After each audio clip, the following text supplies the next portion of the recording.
Welcome back to the Educational Currency Podcast. I'm Chris Kaladikis from Maximum Education. I'm Robert Namoski from Ultimate Jiu-Jitsu and the Coaching College. Well, Chris, what have we got on today? Today, we're going to be going behind the doors, behind the staffroom doors. Behind the staffroom doors, what goes on? That's it. So look, what we're going to be doing is giving away a bit of spoilers today. And we're going to be kind of giving you a bit of insight to kind of what goes on in teaching, but not in the classroom. What the teacher's doing when, they get to the staff room and kind of like on the good side, showing how hardworking teachers are, because some people think that, it's the in-class stuff and that's what teachers are being paid for. No, there's lots of work happening behind the scenes. But maybe a bit of the fun stuff too, Rob. Oh, yeah, the banter between departments is always fun. And I hear, Rob, you're quite the banterer. Yes, I do enjoy my banter. I can say I give as good as I take, although I've been taking a lot more than I've been giving. But still, yeah, that's what makes the workplace fun. Yeah, look, it is. And look, within reason. Yeah, within reason, of course. And look, I think as well. Somewhere I've still got you to see what that reason is. Yeah. So it can sometimes, depending time of year. Yeah, true, depending. And who you're with. Oh, if you start getting objects thrown at you by the English department, maybe you need to back off a bit. So there are some turf wars between the different subject areas, aren't there?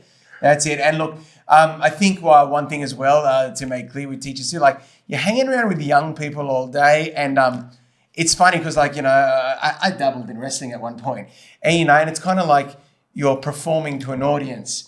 And it's the same when you're in the classroom that, you've got to be a certain persona, a certain way, professional, when you're in the classroom and obviously being a role model for these young people. But then once you get behind those staffroom doors, you can just take that mask off and, and unwind and be yourself. And boy, does it come off sometimes. Yeah, it does, Yeah. And then showing, and once again, this is another chance to show teachers we're real people, we're not always, strict and picking on haircuts and, checking your homework and that's all we worry about in life. No.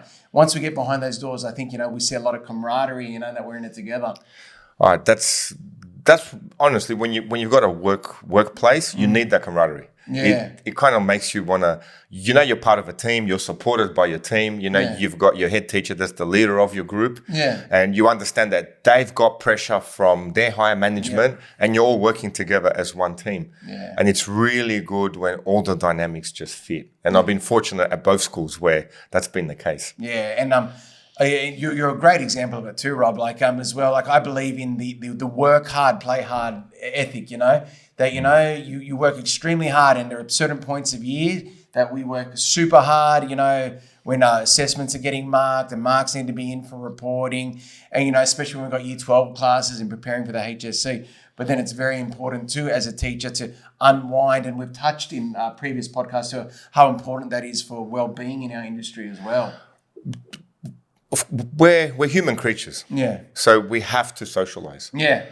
Being a loner, isolating yourself, it's a path to disaster. It's never served anyone well. Yeah. And sometimes, if you're in a department and you notice someone that could be going through something, they could have something on their mind, you're not a counselor there to help them fix that. But you are a person there they can socialize with. Yeah. They can release some steam with. You can be that friend that, as a department, you can go for breakfast. Then they can take their mind off whatever problems they're having and then actually put a smile on their face and come to work. Yeah. And sometimes that's what makes it so hard when certain staff members leave. And we've spoken about this before too. And it's funny, because I've mentioned before, quite a number of my close friends have left over the past few years, yourself included. But one of the teachers always described me and two of my other friends as, the wolf pack. And if anyone knows from wrestling talk who the wolf pack were, they're three tight wrestlers, and they did amazing things in that. And they went. And now it's funny because time has gone by and I've gotten really close with, amongst my computing department. And it's almost like a new wrestling term. There was a faction called the Evolution where there was one old guy. There was then the guy that was the main talker and the champion. There was the big enforcer guy. And then we had the young guy. And we kind of got that going now in the computing department, which is pretty cool.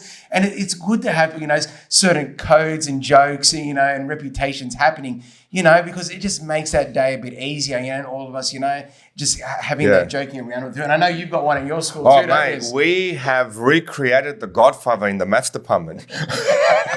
Absolutely, because a new role was filled by our head teacher's son. Yeah, wow. So now we've got, Vito Corleone, as Talat, Michael Corleone, and then we've got a Cancellieri as well, and then you got the two henchmen, me and another guy called Anthony, and we actually got the photo of us all together. I go, all we need to do is go to Officeworks and just put the names down on each one, and which is good, which what makes it fun. But everything comes down to good leadership. Yeah. You've never made anyone disappear, have you? Not yet. Don't cross the maths department. It's having good leadership. Yeah. Having good leadership. Having a really good head teacher. Yeah. Someone you want to work for. And I'm very fortunate enough with my head teacher. Tala Gurgis isn't just a head teacher. He actually mentors all of us. As we had him on the podcast, watched the episode he was on. Man's in his mid-60s, and his passion for teaching is as it was 40 years ago. And I guess that's what makes the job easy. So when he allocates us work, we more than get it done. Yeah. It's almost like, oh, sir, is there anything else we can help you with? Yeah. And then he's very grateful for that too. So the whole thing works like a team. And now we had Mr. Humble on as well, and he's kind of bringing a new level of leadership in and counselling and bringing all these new programs into the school that we're very excited about. Yeah. So everything comes from leadership. It has to, and straight from the top. I mean, if you've got a really good principal, he puts down the policy and procedures that everyone else follows, and at the end of the day, he's the boss. Yeah. And if that's not the case, then you kind of feel that tension there. Yeah. Look, it's good you said that with leaders too, because I remember as a young teacher, and like I said, I started teaching when I was 21. But when I worked at Fairfield, I had two amazing coordinators looking out for me. Warren Dunbar, the TAS coordinator, and James McFarlane, the e-learning coordinator. And with me, obviously 21-year-old young Chris, I was loose. I was more to the other way, very relaxed and, party time.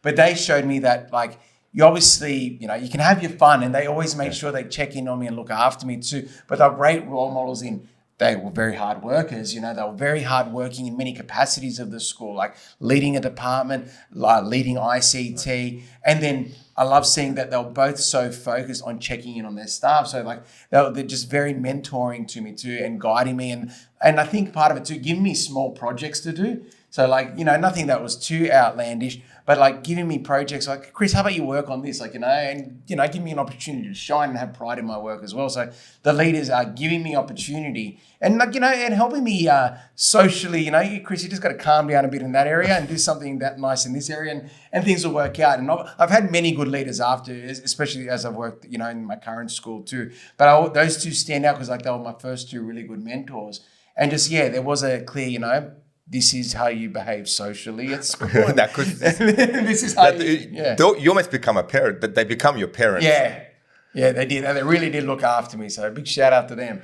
Yeah, I feel like some of my colleagues, they call me their work dad. You hit a certain age where we're cutting birthday cakes for 24-year-olds. Yeah. And I went, okay, work dad seems appropriate. I'm probably getting to that point too. Yeah, slowly. I'm becoming a work dad. Well, speaking like you said, early 20s,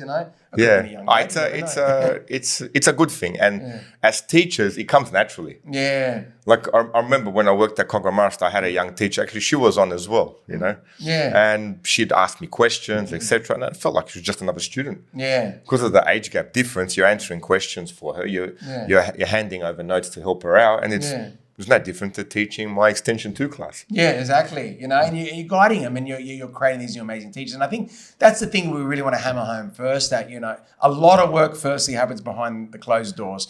Teachers are constantly thinking about what their lessons are going to look like, developing new assessment tasks, adapting to changes in technology, having staff meetings, having wellbeing discussions about students. So there is a lot of work being done behind the closed doors. So while we are going to be focusing a bit more on the fun side today, your teachers are working. So when people say that teachers only work from 9 to 3 and we teach 5 classes a day, that is not true.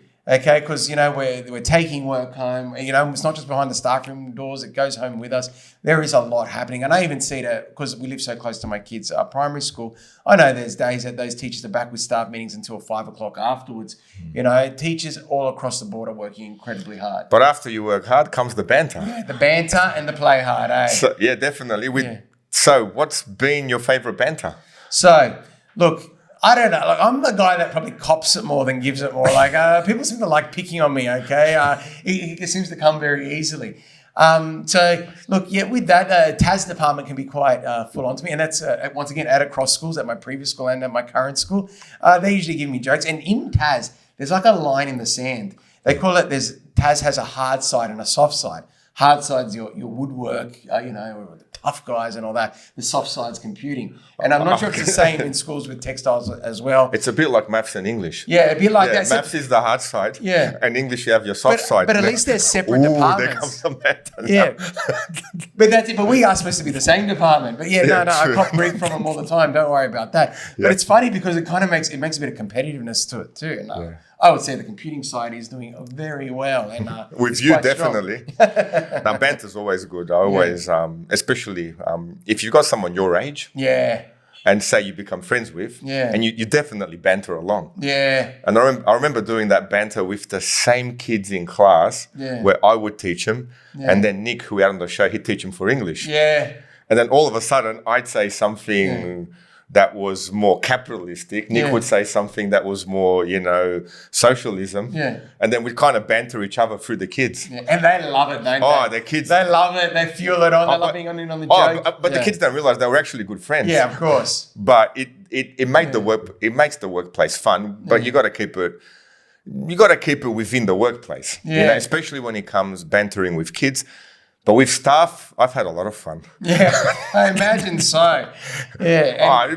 First thing is work hard. Work hard, be useful, make sure you're a very, very productive member of the team. Yeah. And then everything is done in humor. Yeah. In humor. Like when you see the English department and they're all, up to their necks in pens and writing, etc. A slight comment here or there. If you studied harder, you could be a maths teacher. You wouldn't be suffering like this. And then you get some sort of, and they're very creative when they hit you back because obviously they're more literary than we are. Yeah. And it makes it fun. Yeah, and I guess it's built in every teacher that it's more so in high school, I guess, because we all do teach in different faculties. But every faculty thinks their subject's the most important, and there's certain. Without maths, how could you possibly do science? That's right. So any science problems, come to maths. We've got the answers and solutions for you. So we're going to have a science teacher on soon, aren't we? Mate, probably get crushed. Yeah. But still, I actually had a shirt, I walk around personal development days, Of course I teach maths. Even science teachers need heroes.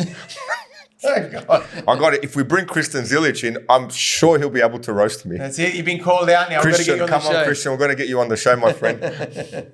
I'll chase him up this week, maybe. Yeah, definitely. Actually, he's on holidays. Yeah, I'll have to chase him up another time. Yeah, very good science teacher. Yeah. But as well, I find it's like obviously we've talked about the teaching and learning in the lunchroom, but then also things like we spoke about camp in one of our recent podcasts too. Is a great chance of staff bonding too. But then also sport, like some of my best bondings happen, when you put on gym with the other teachers. Like this week, I was with one of the teachers who's new to the school, Matt, and he's just fantastic. And we had a great time together talking about workouts and training together. But I train at the school gym too, just for mental health and well-being and to stay fit. And I go to one of the young guys for tips because he knows all the fitness routines, he knows all the supplements, and he's the young computing teacher, Tom. And and just that kind of banter, how do we, make ourselves healthier and learning from the younger generation or from the older generation and finding activities you can do together. And I know that some teachers, they sort out teams together outside of school. They play OzTag together and soccer team together. I know some play pickleball together and they're trying to get that set up, finding activities you can do to stay fit too, because, we can never stop hammering home the importance of well-being and how much socializing with the peers is a part of it. But you have to. You work at say you're staying at a school 1 year, 2 years, 5 years, 10 years. I mean, these are your colleagues. Yeah. And then become your friends. Yeah. So, I mean... And those years go fast. They go so fast. So how many years have you done as a teacher now? So I've been at my school for 15 years and teaching for a total of 20. But that 15 years, it's starting to freak me out that I've been there 15 years. And, it's funny because, when I started at the school, like I said, I had many mentors there too. Yeah. And then that staff have moved on.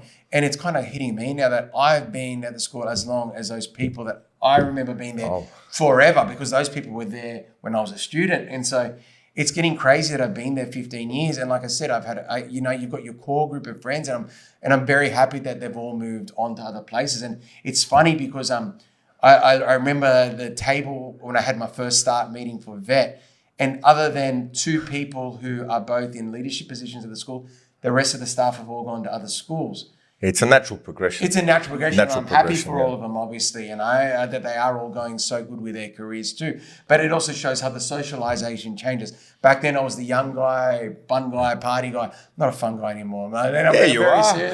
Come on, man. I'm lame. I know I'm lame now too, but there are new, young, fun guys there. And it's great to take them under your wing, and they show you respect and look up to you and things like that too. So my roles change, but that's a natural progression in my career too, where I'm at. For me, teaching was new. Yeah. So I stepped into a role and went, okay. I was fortunate at the first school where the people were my age. And they took me in as one of their own straight away. Yeah. Within a month, it felt like I knew them for 10 years. Yeah. And having that similar age to them, I was able to learn very fast off them. Yeah.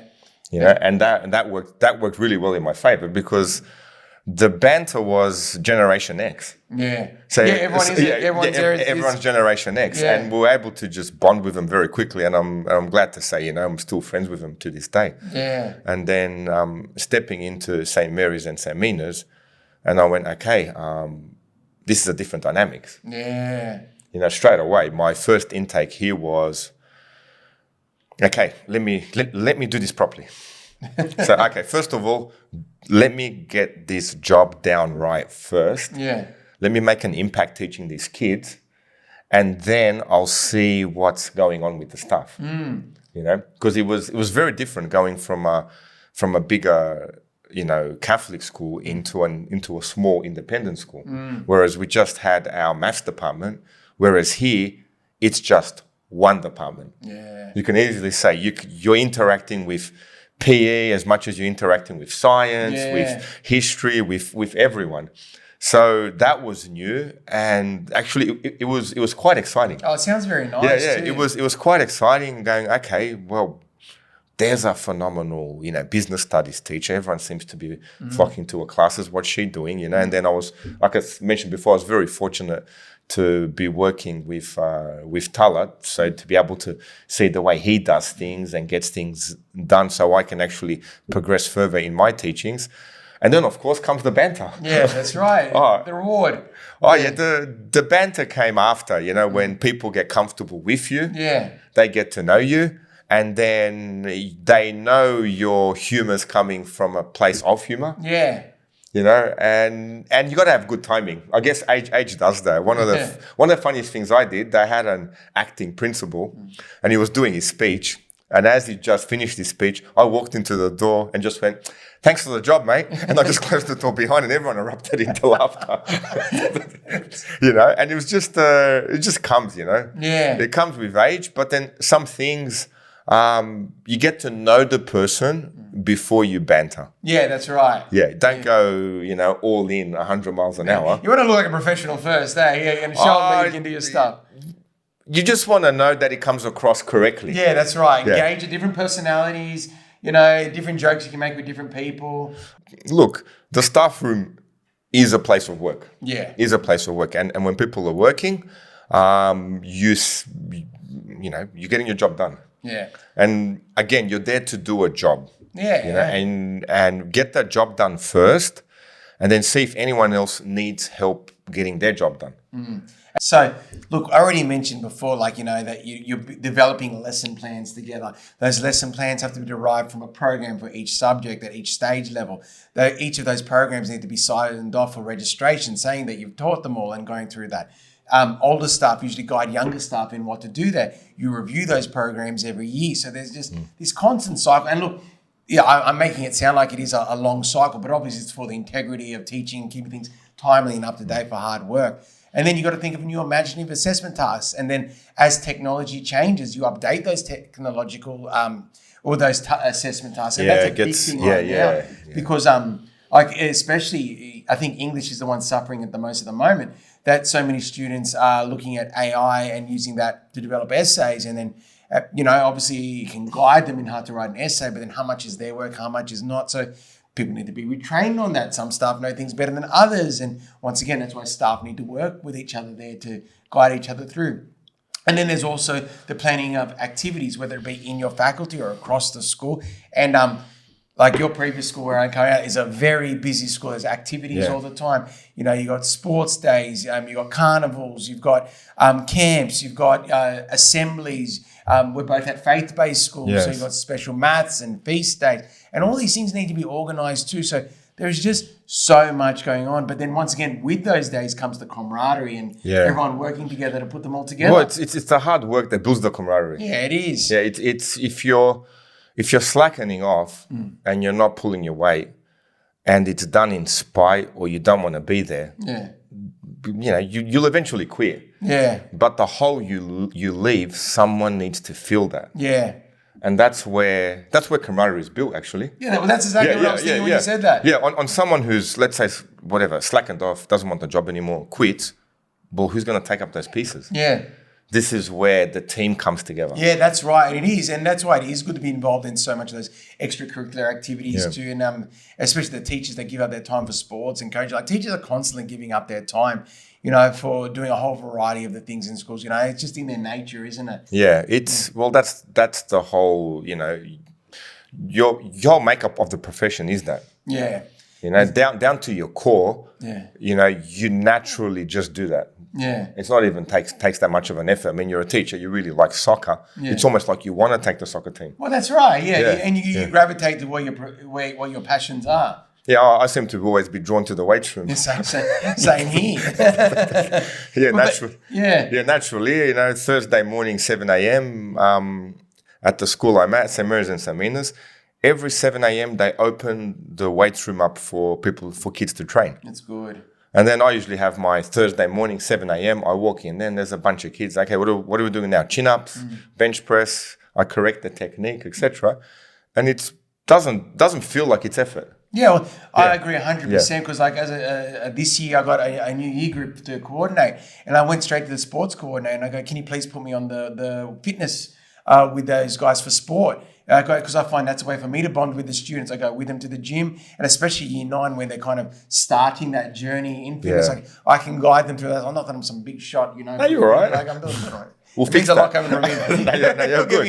You're fit. You're a wrestler. But it's so true. Like, that we all do find kind of our ways of the things we love doing. And then we bring that forward to the students as well. Yeah. And that is a nice way that it we works. can give them a little bit of that real world experience. Yeah. And I found banter between teachers is quite comical. Yeah. When it's done right, man, you are on the floor in stitches. Oh, you are, and everyone just loves watching it. You never want to be the victim of it, and you're seeing your peers cop it from others sometimes. It's not just those involved, but the whole group around having a laugh together. It's just so meaningful. I've got to say too, actually, you brought up the generations before when you said you guys are all Gen Xers. From my experiences in school, I find it's like, the older the staff are, so like I'm going back to boomers, they're the most wild. And then the Gen Xers, and then the millennials, and then the Gen Zers are probably the most quietest ones. The Gen Z still want to leave an impression and get promoted. Well, that's it, they're still... There's banter. Yeah. But they see... No, just kidding. But I reckon you're right. But it's funny because isn't that contrasting how I started my career? It's experience. Yeah. Can you read the person correctly? Yeah. And all of a sudden... Sometimes it's serious. There's no banter. Yeah. Like you're there to help. You're there to solve something. Yeah. Sometimes a little bit of humor goes a long way. Yeah. And, the longer you've lived, the more chance you've had of stuffing up and actually knowing when the correct timing is. Yeah. And this is everything. And sometimes just stay quiet and watch people go. Yeah. But I got to say, some of the boomer teachers I've worked with, they were the loosest ones. Like, I guess they worked in a different era of teaching too. Like, there's a lot more paperwork these days and technology. Maybe it's age. Yeah, like age and I guess what it was. But yeah, it's funny. And they were hard workers, but once again, that work hard, play hard, and they played hard. They played hard, man. Yeah. But it's what you need. Yeah, it is what you need, and we love it. It's what you need. We used to have a guy, and once again, one of the older staffers, and he used to just give it to us all the time, and it was hilarious. I had one of the sharpest tongues on him, in the TAS department, but he kept us all in line too. But yeah, so it's could he take it back? Yeah, he could. We think sometimes he got a bit grumpy. That's okay. But yeah, we did give it back to him. It's nice to get it back from the young people. Yeah, and he loves picking on me. Don't worry about that. Oh, really? Yeah. Oh, yeah, he did. Yeah, no, it's good time. But yeah, look, it's what keeps us going. And look, it's important because it keeps the staff room social. Because like I said, it's hand in hand. You work hard, you play hard. And I think that's for any workplace too. But I think also it is unique to teaching because, as said at the beginning, we do have to keep this serious face in front of the class. We've got to be professional. We're putting so much time and effort, and we have to be role models too. But then I think that's why we also need to release as teachers too, so that we do get to the staff room with our friends. Tick everything off first. Banter's last. Yeah, it is last, Banter but is necessary. Last but necessary, which means work hard, learn fast from older teachers. Yeah, become very, very good at what you're doing and your subject content. And then actually become useful in your department and in your school. Yeah. And then that opens up the door for banter. Yeah. Yeah. If you're just there as a joke and you're not a serious person, I mean, that's not banter. No. Yeah, you're just someone where people are just, oh my God, it's him again. Yeah, exactly. You're going to have the professional side to you. Yeah, the professional side to you, which makes the banter more appropriate. Yeah. Because then people know, actually, this person is a serious person. Yeah. They work hard for the kids. They're passionate about teaching, and they're very, very useful to the school. Yeah. And then when you do tick all those elements off, the banter comes naturally. Yeah. And look, it is so important too, because I think I've said on the podcast before, my goal is to get more social at school because when you get into middle management, and I imagine in leadership too, it does start getting a bit harder because you've always got in the back of your head all the things and I've said it before to other staff and even to my students, sometimes I feel like I'm their lawyer because, the teachers are asking me stuff, and you're defending your students because you care about them, you're in charge of their well-being and that too. So it does sometimes put up a bit of awkwardness between you and the staff. And so it can be challenging on that front too. But then to be honest as well, and I think a lot of my peers have realized this over the years too, I'm still the same guy. And sometimes I need my peers to kind of pick on me and put me back in line and bring me back down to earth.